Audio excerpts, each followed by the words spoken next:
name is Hazel Millisham and this is the Light on Leeds podcast. I've got a real treat for you this week. I have Matt Cooper.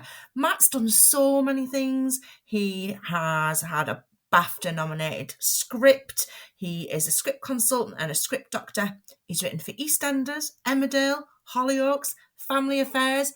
It's fascinating listening to how he began and where he is now. And he's he's released 2 films and a trilogy, and now he has a 3rd one coming out, and that is going to be going to a film festival in New York, which he hopes will come out in July. Matt was a brilliant guest. I've really enjoyed talking to him. And if you're at all interested, as I am, in TV, scripts, film, you're just going to enjoy this so much.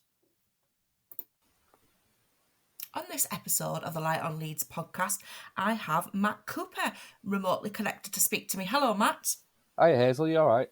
I'm all right, thank you. Thank you very much for coming along. Matt, I don't know where to begin talking to you because there are so many things that you've been up to. What would you say is like the main string to your bow? Have you got several? I suppose my biggest success has been as a script writer, sort of generally, and I suppose that's what I still do now and what I'm mainly known for. And how did you get into that in the first place? So, obviously, growing up, I was a big sort of fan of films and a big film buff. Grew up in Leeds, sort of born in the 70s, 80s and 90s. And, big fan of films and everything. So I read somewhere when I was about 13 or 14 that Steven Spielberg got started by making, these little cine films when he was young. And I suppose sort of in the 80s, video cameras hadn't really kicked in. Mm-hmm. And I sort of researched and found out what, cine cameras were and Super 8 film, and that you could buy it at Boots. And that was all very exciting. And I got a group. I went to, there was high school at Temple Moor in Leeds 15, and there was, a group of sort of like-minded film buffs there. And we're all into horror films and things. So I started making little Super 8 films when I was sort of 13 or 14. Wow. And then I thought we got quite good at it, but they probably weren't. But I just got really, really into it. And we used to buy a little cartridge of this cine film that was 3 minutes a cartridge from Boots in Crossgates. And we'd go off on a Saturday and Sunday and make a 3-minute horror film. and that's sort of how I started. And I left school at 16. Sort of determined to crack Hollywood, from East Leeds, Yeah. Which seemed a bit of a random idea. And I ended up I got a job in a camera shop, an old school analog, 35mm camera shop in Leeds City Centre. The camera shop's not there anymore, of course. It was called Bentley Films, which was on Albion Street. So I started working there at 16, and again, I carried on making the Super 8 films with my friends, and then one sort of placed in like an amateur film competition when I was about 17. So that were a little bit more encouraging, but you're still a long way from Hollywood. So I read a lot of film books and books on writers and directors, and the advice in one of the books that sort of inspired me. It said if you want to break into the film business, the easiest way to do it is as a writer, because you only need in those days a typewriter. It was before anybody used PCs or anything like that. So I started writing scripts at about 17, which again is ridiculously young. It is, yeah. Sort of a random idea, but I just started writing scripts, and we shot some of these scripts a little bit more seriously. Again, sort of still on cine film. Even though video cameras were about then, they were probably at my budget. Yeah, they were hugely expensive, weren't they? So I was writing these scripts, and then I was sat at home. This is in the days of pre-World Wide Web. Probably, I'm not even sure if Channel 5 had started at this point. So you just had the 4 channels, early 90s. I think it was about 1992, 93. And I was watching, Channel 4, Brookside or whatever, and there was an advert which said, if you're under 19 and you've written a script, Channel 4's got a competition and we will make I think it was 6 of these films. So just a 10-minute film, and I thought, there can't be many 17-year-olds writing scripts. I think I was 18 by then. So this competition, what it was a Channel 4 competition, but Lloyds Bank had taken over sort of sponsorship of BAFTA and sort of different things to do with the film business at that time. And Lloyds Bank were throwing loads and loads of money at BAFTA and at Channel 4. And one of the things they threw money at was this competition where they choose 6 people under 19 with a 10-minute script, and they would make the script and broadcast it on Channel 4. So I was really determined to win it, win the competitions. I literally did think there can't be many people as daft as me. So I wrote a script and I sent it off. I think it was October '93 was the deadline. I can remember it very well. I was so desperate, to get anywhere. And I did. I got a phone call. I spoke to a producer in London who said you sort of shortlisted to the final 30. So they invited us down to London, and what followed from there the next year was just like, it's an unbelievable experience looking back at it. The older I get, the more I realise how lucky I was. Yeah. So I got down to the final 30, and they took us to, they put us up at Goldsmiths College, and they ran like a few days where we got all these young writers, and they put us in a room with, Ishmael Merchant, all these sort of big writer directors, the actors they put us with. It's just sort of eye-watering, really, and we were given master classes, Stephen Hopper, all that sort of thing. Is my microphone okay, Hazel? Sorry. Yeah, it was a little bit low in volume. Yeah, so they literally put us in this room, and we were given master classes from probably some of the best writer directors in the UK. Wow, what an for a few opportunity. days. It was amazing, really. And it was very exciting as well, because obviously suddenly I've come from Leeds and I'm surrounded by all these celebrities. Yeah. The Bob Geldof wandering about, Jonathan Ross, all these sorts of people connected with Channel 4, particularly at that time. So I had a script edit. I had my little 10-minute script, and they gave me a script editor, a lady who was an Eastenders writer at the time, and she gave me some hints and tips.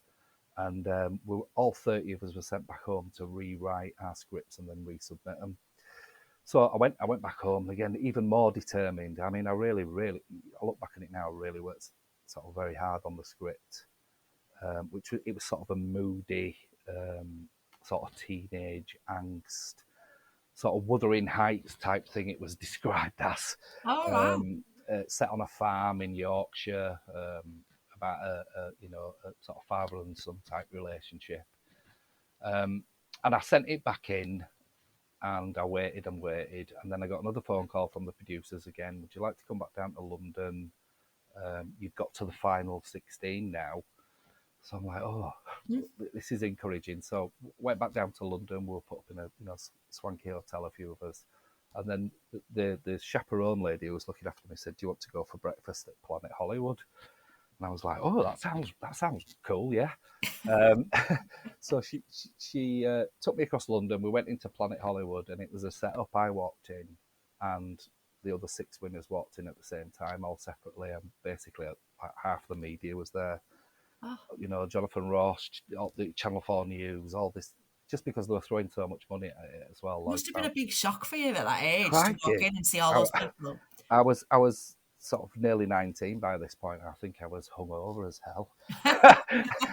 And then they threw a camera in my face, and Jonathan Ross is interviewing me, and then they smuggled me into the back room, and they put me live on Radio Leeds, and I had no idea what was going on.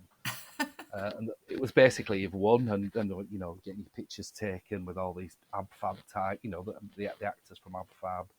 Dexter Fletcher accidentally headbutted me during a photo call. No way. So that was all very exciting. So then, after sort of the big hoo-ha died down, they said, right, we've got to make this film now.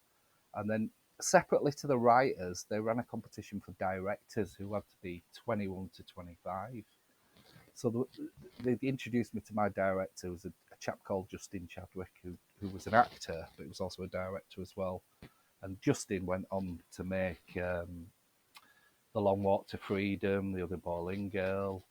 So Wow. he's gone on to be, a very, very distinguished career. And he was my director. And there was, you think of some of the other people involved who won that year, between the actors, between the writers and directors, there was Simon Beaufoy, who went on to do Full Monty, Slumdog Millionaire. Gosh. And among the writers, there was Susan Nixon, who was about 15, who was one of the writers who went alongside me, and she went on to do, she created 2 Pints of Lager and a Packet of Crisps, whatever it was. It ran for Yeah. about 9 seasons on BBC. Yeah, I think it still gets shown, doesn't it? Yeah, it's very, very successful in its sort of age range thing. So I mean, they've got a huge amount of talent that year, both the writers and directors. People who, if you look up today, have all gone on to work in some form in TV. But I had a full year then, so I left the job at Bentley Films, and basically I went through the whole process. So we rewrote the script again. I worked with the director. They obviously, Compulsive Viewing was the production company, and Channel 4 wanted to shoot everything in London, and I managed to convince them to shoot my script in Tadcaster. We found the locations, so I was involved in all that. A group of my friends, we even decorated the sets because it was on an abandoned farmhouse in Tadcaster in Newton Kyme, I think it's called. So literally the full process, and then we got to casting, and we there was a young lad from Manchester with a shaved head, who I thought was perfect for the character I'd written, but they didn't cast him. They cast some handsome, swarthy, long hair, looking really cool, called Ewan McGregor. Who, I was like, what happened to the little lad with the shaved head? I was like, no, we're going to go with Ewan. So, yeah, I mean, like, I was on set for the whole, we didn't just do the set, I was on set for the whole thing. Worked with Ewan and all that sort of stuff, all very, very exciting. And you just learn, I realise now, you don't realise it at the time, but that was an amazing learning experience. Even being on set for 4 days, Yeah. with Ewan and Justin, he wasn't as much experienced as a director then, but he was very experienced as an actor, and he worked really well with Ewan. I remember Justin being really excited when Ewan really cried during a scene. He was like, "It's really cried." So then, even down to the editing, I was there for the editing, the post production. It had a big premiere at BAFTA. I met sort of Dickie Attenborough, David Putnam, Wow. Lou Grade. It was just endless. We went to the BAFTA Craft Awards, which were then in Belfast that year. The whole experience, I look back on it now, and it's just jaw dropping, really, what they did. Yeah, absolutely. But then it ended, Hazel. So then after the year, the film got broadcast on Channel 4 after an episode of Brookside on a Wednesday night, and it got really good reviews. But then it's like, sort of, what do you do next? So there was no sort of encouraging support or sort of continuation from Channel 4 or anybody? Not really, no. I stayed in touch with the production company, and I stayed in touch with Justin, the director, and I started. So I'd written a short film which was critically acclaimed. It had done well and got made and everything. And then I thought, well, I've got to start writing feature films or longer form. Yeah. So yeah, I stayed in touch, but the production company and Channel 4 moved on to the next year of the competition, which is Yeah, of what they would course. do. So they had to do the whole thing again. It was that successful. So I had to get a job. So I got a job in Burton's, which was not in the shop, but in the warehouse, which is just shut recently, which was on Hudson Road in Leeds 9. Yeah. So I was packing and, picking clothes to send off to the shops. Does that feel like a huge change and a big come down for you then? No, I don't really think I didn't. To be honest, I really enjoyed it. I really liked working there. It was, it was a lot of fun, and met a lot of really nice people, and it was really physical as well. So I didn't. I know it sounds weird, but I didn't actually use my mind. It was more. I was just, picking, and it was very physical. And then, you'd get like a 3-day weekend, and I just started writing feature scripts. So maybe after a year or so, and again, this sounds, again, I look back on this and I think, I sold a script to Miramax, to, Wow. believe it or not, at 21, I think it was, which again, I look back on it now and I think, how did I even manage that? I never met anybody from Miramax, never met any, any of the Weinsteins or anything, but I got a No. bit of money for that and a bit of interest. And then again, while I was working at Burton's, I wrote another feature script, which again, bizarrely won another screenwriting competition. It won the Oscar Moore Screenwriting Prize, Gosh. which was a Guardian competition, and one of the judges was Duncan Kenworthy, who was the producer of Four Weddings and a Funeral. Wow. So when I went down to pick that prize up, somebody actually told me Duncan said he'd make this, which I was like, oh. So then it's difficult. I didn't have an agent. I told the script to Miramax. I didn't really know what I was doing. Yeah. So I sent the script to Justin, who was directing career. Was doing. He'd gone on from the short film, and he was directing, I think, Eastenders then, and he wanted to do features as well. And I gave Justin the script, and we managed to sort of get in the room and with Duncan Kenworthy and Andrew McDonald, the producer of Trainspotting, and they basically said, we will make this. We've got a deal with Universal. And I was like, my life is made. Finally got to Hollywood. And about a week and a half later, the whole thing fell apart. And Is that just something that happens with things like this, Matt? yeah, so I mean, I've sort of been doing this more than I'm nearly 50 now, and to be honest, the amount of stuff I've written that that nearly got made and didn't far outweighs the stuff the stuff that I've got made. So that fell apart, but the script, suddenly I'm getting agents were ringing me. Never mind me looking for an agent. Oh, that's great. And that script, which I wrote while I was at Burton's, working at Burton's, that got me an agent, and the agent read the script, and at about 26, 27, I was writing Emmerdale, which again is ridiculously young. Yeah. To be doing something like that. So how Emmerdale works is they'll have a writing team. So I think when I was on it, there was probably about 30 writers. Really? Yeah, and Emmerdale would commission every 3 weeks. So technically you got a new episode to write every 3 weeks. And the episodes you were writing within about 2.5 months are on screen. They're actually shot, boom, and they're out there. Yeah. So the learning experience of that was amazing, because there's nothing in TV like the soaps that actually can write something and be watching it, literally watching it on TV a couple of months later. So That must have felt amazing, did it? And your family and friends must have been really impressed as well. yeah, and again, the soaps, it was a different time. This will have been 2001, and again, your sort of World Wide Web hasn't taken off. Mm-hmm. There's no YouTube. There's no the screens that you watched were quite limited. So yeah, it was quite exciting. And again, more than anything, it's the actual learning of it. It's if you think a scene works, you will actually, or it doesn't, you will actually find out in 2 months. Yeah. So yeah, that was quite a learning experience. But soap writing, it's fabulously paid. It's brilliant, but it's very, very hard. It's literally you're writing one episode, rewriting another episode, and the further you get into it, the harder it gets. Yeah. So yeah, I did Emmerdale for about a year and a half,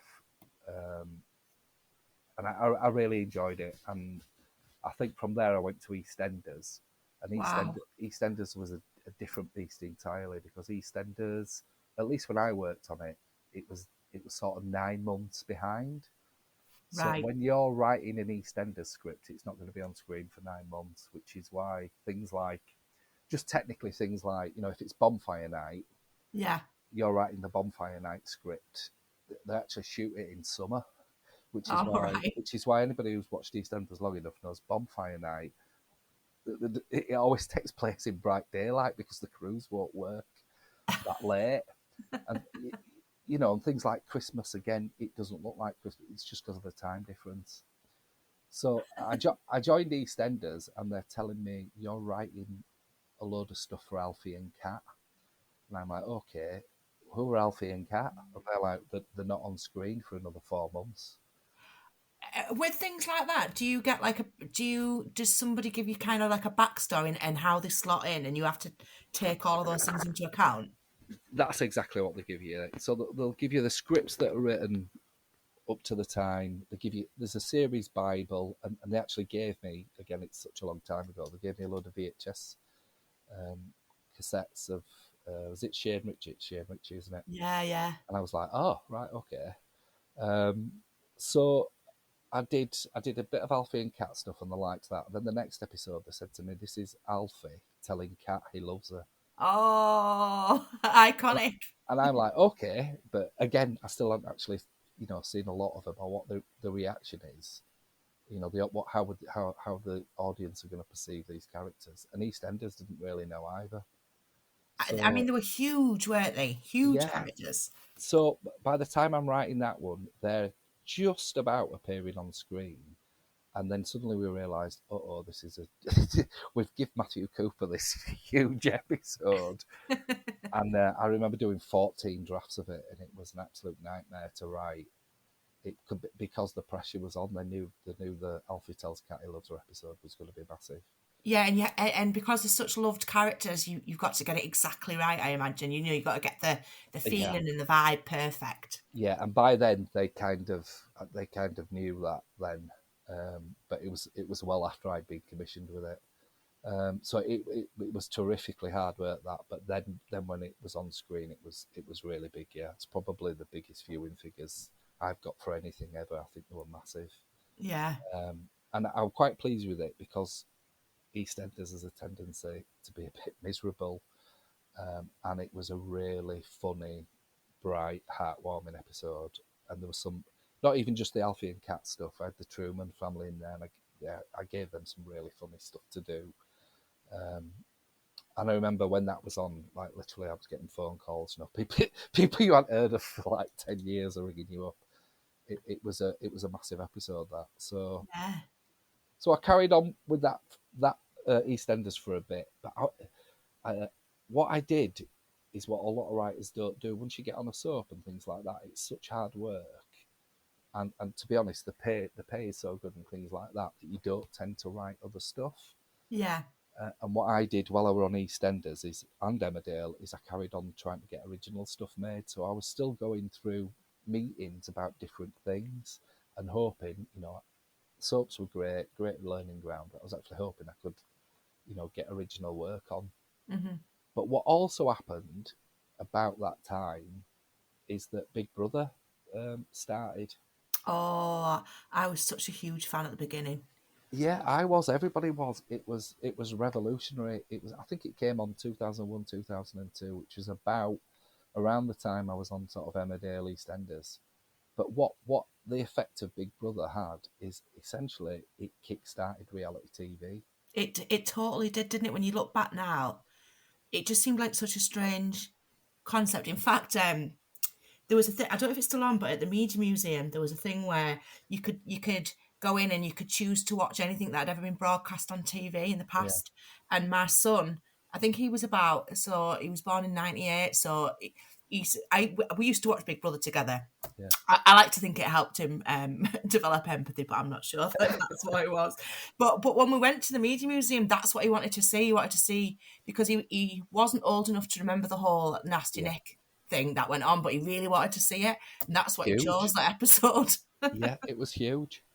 But the effects that had, looking back on it now, is that suddenly, instead of drama or comedy, Mm-hmm.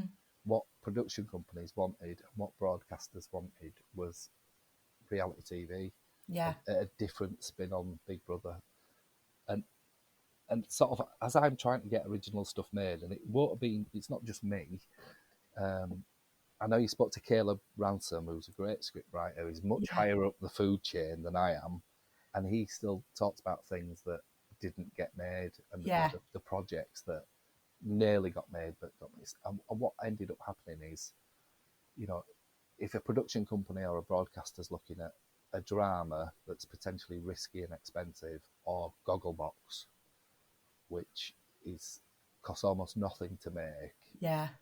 it's worth a risk. If you're a broadcaster from a purely business sense, if Gogglebox is a success, it's very cheap, very simple, and you know that's the thing that people started risking. Instead of going for a drama or a comedy, it's we'll look at a format like that and see if it works. Because Yeah, of if they're course. successful, you know, you can put any comedy, scripted comedy or drama against Gogglebox in its slot. Gogglebox will win viewing Yeah. wise, and Gogglebox, you know, it costs nothing to make. It's a couple of, you know, static cameras. The families are paid $1,000 a month, I think, and given free takeaways. I mean, Yeah. that's absolute, you know, that's exactly, it's a broadcaster's dream, and it gets massive viewing figures, and you know, tabloid headlines is what we look for as well, and tabloid interest, Yeah. and that's where it started with Big Brother, and it just did kind of affect, you know, drama and comedy as well. So it just got a lot harder to sort of get out of the soaps, I bet. Yeah. which I didn't do because I had to pay the bills. So I carried on with the Eastenders.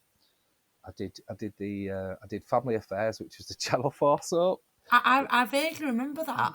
Yeah, and it was famous because it kept getting revamped, and I was one of the writers that were brought in on a revamp. And I think I did one episode, and then they rang us up and they said we're just blowing up the entire village. We're going to kill everybody. I was like, oh, fine, okay, great. Uh, and then from there was a similar thing with Hollyoaks. Hollyoaks looked pretty precarious, was the word. Hmm. It looked like it was going to get cancelled, and they brought a producer in called Brian Kirkwood. This was 2006, 2007, and Brian called me, and I went to see Brian, and they were like, "We're going to have to totally change Hollyoaks and make it into a proper soap." Um, so I joined not writing the episodes. What I actually did for Hollyoaks is storylining, Right. where you actually look at long term, you know, what happens, and you also look at new characters coming in. So I joined. How did you find that compared to what you'd done previously? Well, from a technical point of view, I'd only ever written scripts, so suddenly I were actually writing, you know, written story documents that went to Channel 4, and it was a big change. But actually telling stories and getting characters to work and all that stuff was fine. It's just the technical, you know, actually putting them in the storyline document format, and getting them signed off and going through, you know. And there's also, when you're storylining, script writing you do to a certain extent, but storyline, you've got to worry about the logistics of how the show works as well. Right. Are we actually going to have, you know, these characters available? There's all that sort of stuff to consider. Yeah. But I joined Hollyoaks, and we introduced the McQueen family. We introduced a gangster called Warren Fox. We introduced like all these characters. Most of them are still there. Um, and yeah, viewing figures went from 500,000 to 3 million within 6 months. That's amazing. It was a big thing for the show, and then it won the Soap Awards for the first time ever. I think it won every category in Wow, that's huge, isn't it? 2007. Yeah, so that was a massive thing, and yeah, and I really enjoyed that as well. But sort of after that, I think I was completely soaped out because I'd done 4 by then. Yeah. So I carried on sort of writing original material and things like that. But again, it's just struggling. You'd get close with something, and it'd just fade away or evaporate, is the phrase. So what I did, I think I got a little bit jaded with it, and then I went and got a job. So this is what 2008, 2009. Both my brothers worked for a debt charity in Leeds, and I was literally at a loose end. Went and joined, and because I could write, um, it was just when social media was kicking off, I think, and blogging and things like that. I thought, Yeah. oh, that's it. Actually, you want to go back to the online soap, don't you?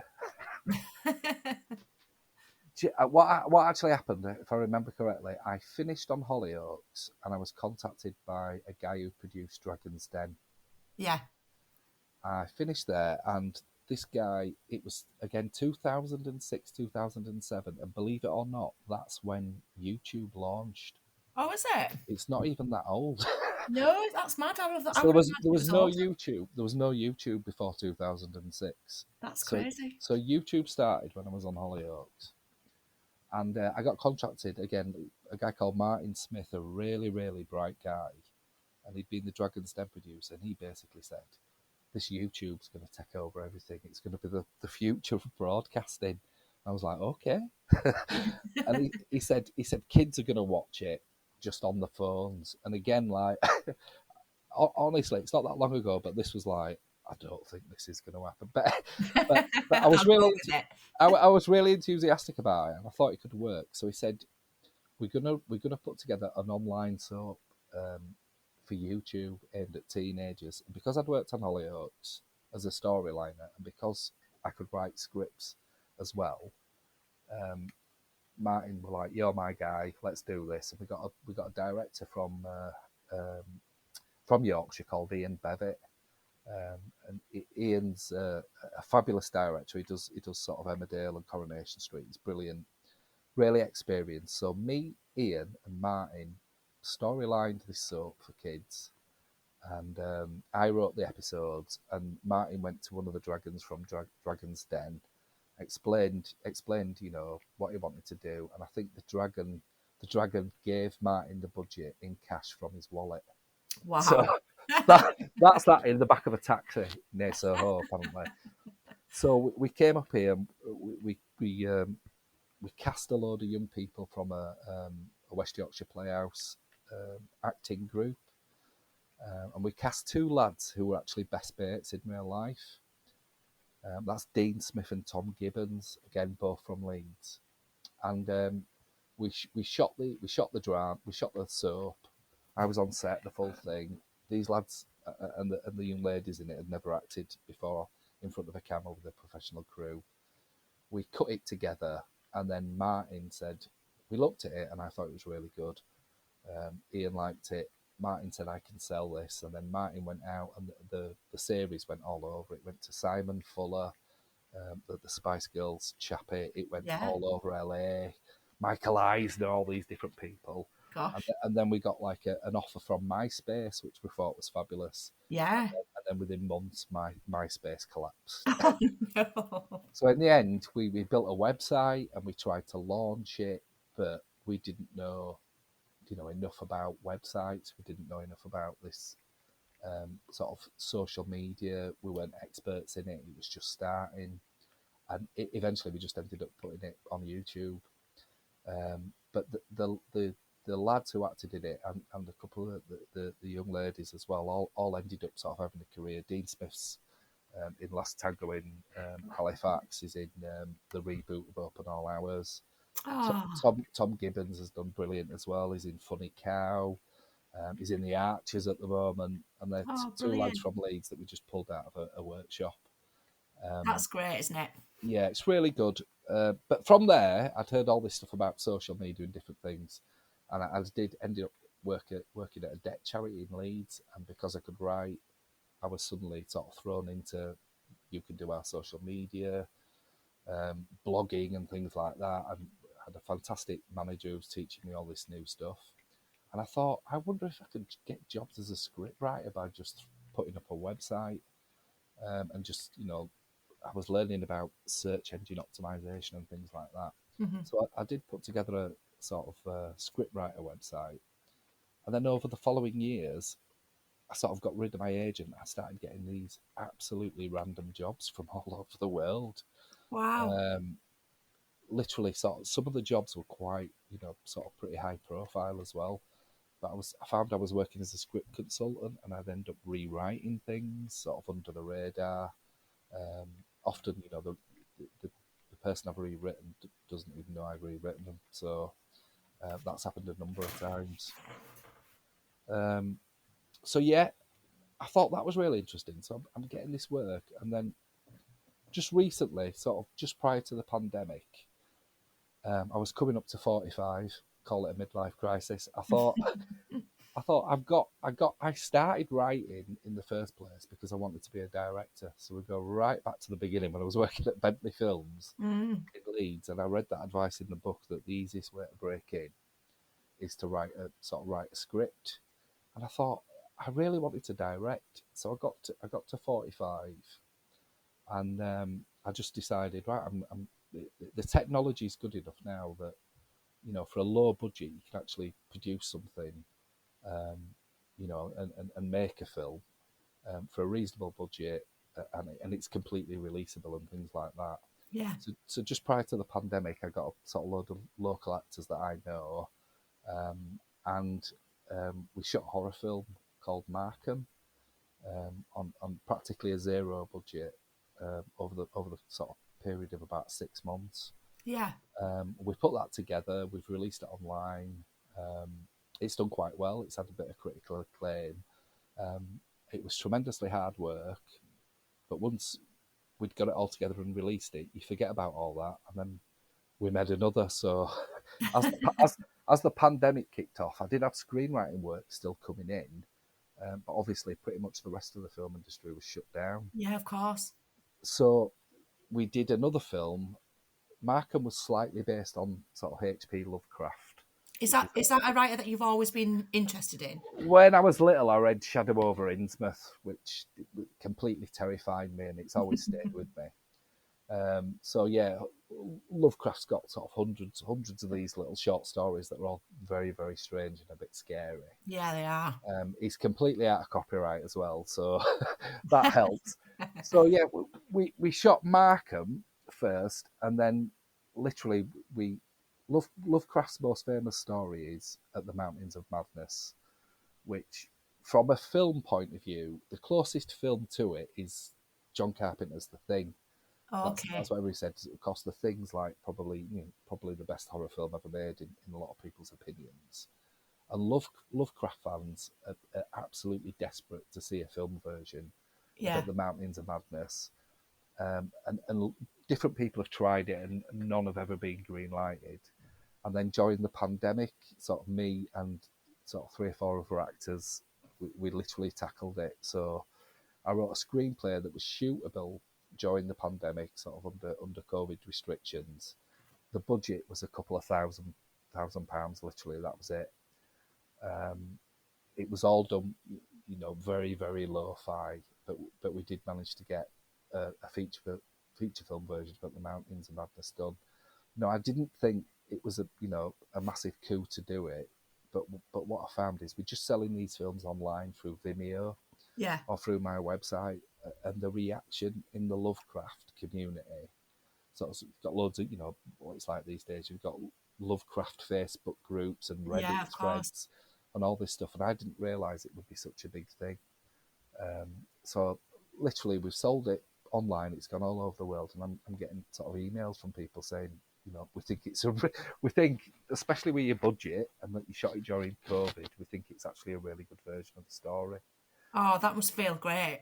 So again, it did feel really great, and especially for the lads, the actors that I've worked with, who they've done this for nothing, pay equivalent of a packet of biscuits, Yeah. and we're literally getting almost fan mail and fan email on a daily basis from people saying, you've done a pretty good version of it, because it's a really, really hard story to do as a film. It's one of those famous unfilmable stories. And Well, there it's is great to get that feedback from those fans because they're so serious about, very much so, everything yeah. to do with him. Yeah. So we were a bit surprised about that, but it encouraged us, and we've actually shot another film that I'm just finishing off now, that I'm just editing. And again, budget was very low, under 10,000. I've used the same actors, but we had a little bit more money this time. So we've actually got a trilogy of films, and this one, it's another Lovecraft. It's we've called it When the Earth Gives Up the Dead, and that'll be out probably towards the end of July when it's absolutely locked. Wow, how exciting! It is, and You again, finally got to direct. yeah. So I mean, the weird thing about it is it's given me a bit of a track record, even though I just sort of, we haven't done it, via the industry. We've released them online. We've done it all lo-fi, DIY. But actually, the script that I wrote sober when I worked at Burton's, the one we talked about Yeah. at the start of my career, well, we're actually going to shoot sober probably later this year. And the two actors from the online soap I did, Dylan Ogden, who were 15, Dean and Tom, they're actually playing the leads in it, the two best friends in real life. Oh, Are playing two best friends in sober. So that's 2001 I wrote that, and it is literally getting shot next year now. that's just great. So that's kind of come full circle, really. Yeah, definitely. Wow, well, I'm really glad that you finally got around to doing that. And I think it's great inspiration for anybody who's listening. Keep trying and you might end up veering off course a little bit, but, you finally got there. And things change. Things are constantly changing, sort of in the industry itself. And if you think about my time, I talked about working on, cine film, Super 8 Yeah, yeah, film, and that was prior to video, which you'd have been shooting on, tapes. And now, just sort of, 20 years onwards, you're in a situation where, I've got a PC in front of me, which you could literally edit a full feature film on. it's great, isn't it? Because I think it's widened it out for such a lot of people. There's people have access to being able to make art in it, in all sorts of different ways. It's much more Completely different. accessible for people. And to release it as well. Even we've sold these films through Vimeo, but actually probably the real place for all of them, the three films that we've shot, is YouTube.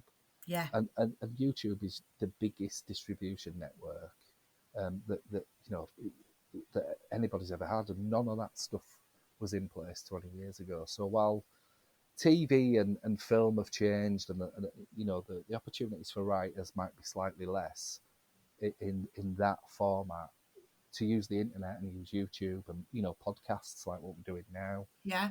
the gatekeepers have kind of gone for a lot of stuff, and it's just about you can do it now and get it out there.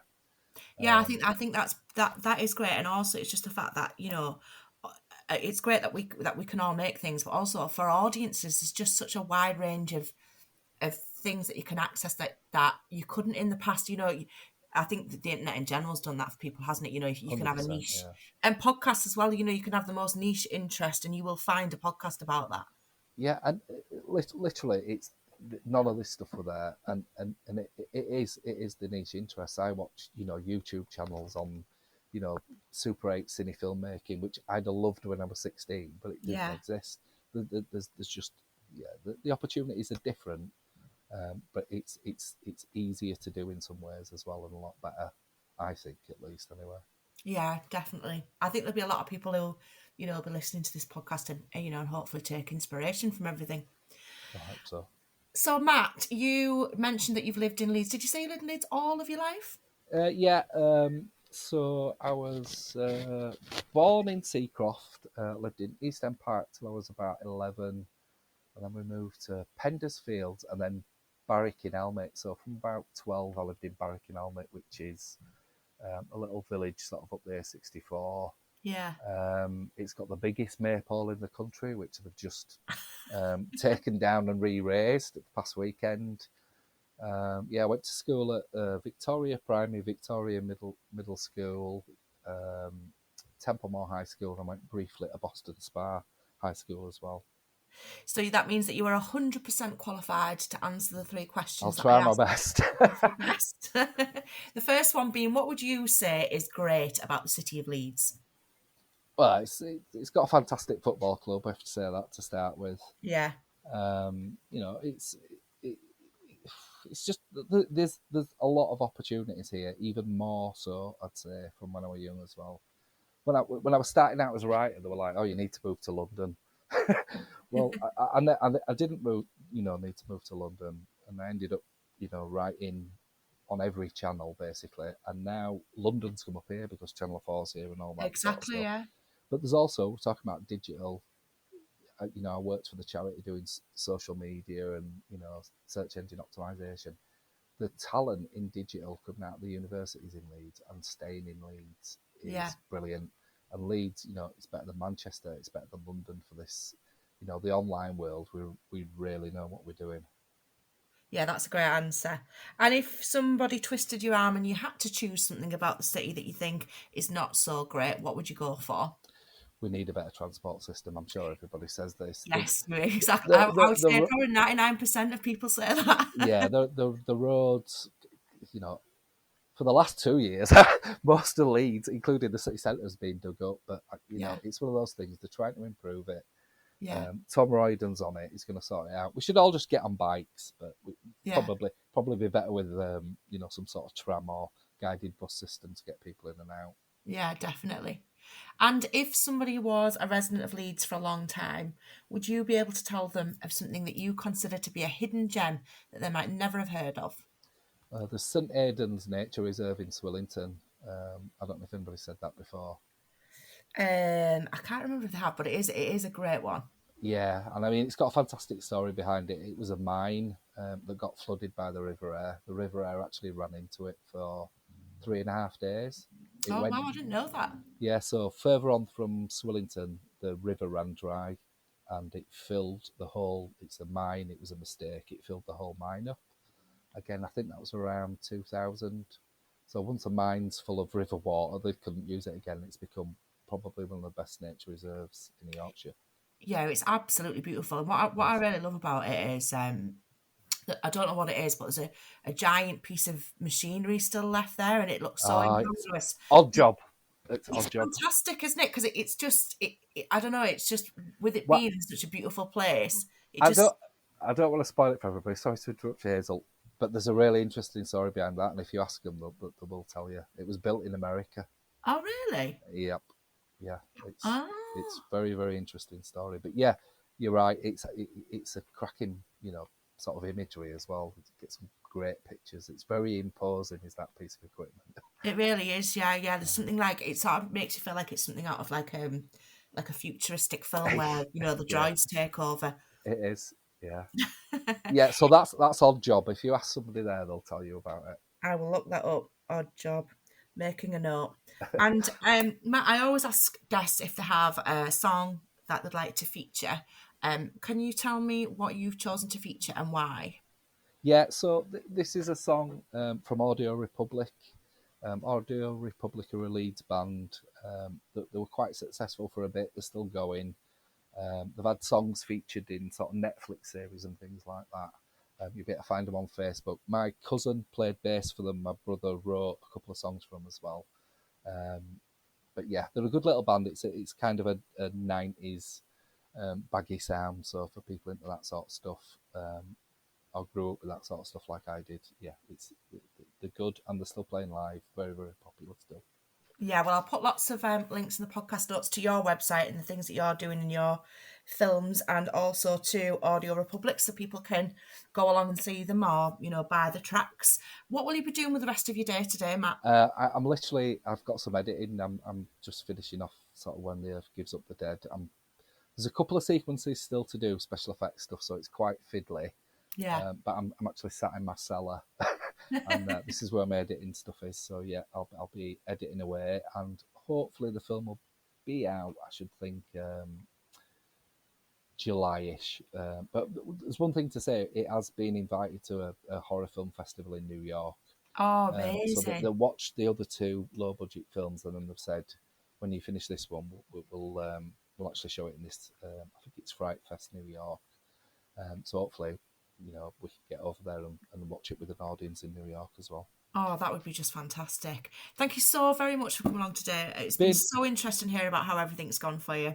It's been really good talking to you, and as I say, to any listeners, you should listen to the other podcasts as well that Hazel has done. They're all really good. It's really interesting. Oh, thanks, Matt. Thank You're you. welcome. Cheers. Wow, I'm sure you're going to agree. Matt Cooper was a brilliant guest. I just found the whole chat fascinating. As usual, I'll put lots of notes and links in the podcast notes that you can follow all of the things that he's been doing. I can't wait to see those films. It just sound just right up my street.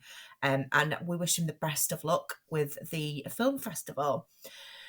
Matt chose to feature the song Pick Yourself Up by Audio Republic. It's a really great song, and I think you're just going to enjoy it. So, yeah. See you soon, Leeds. Bye.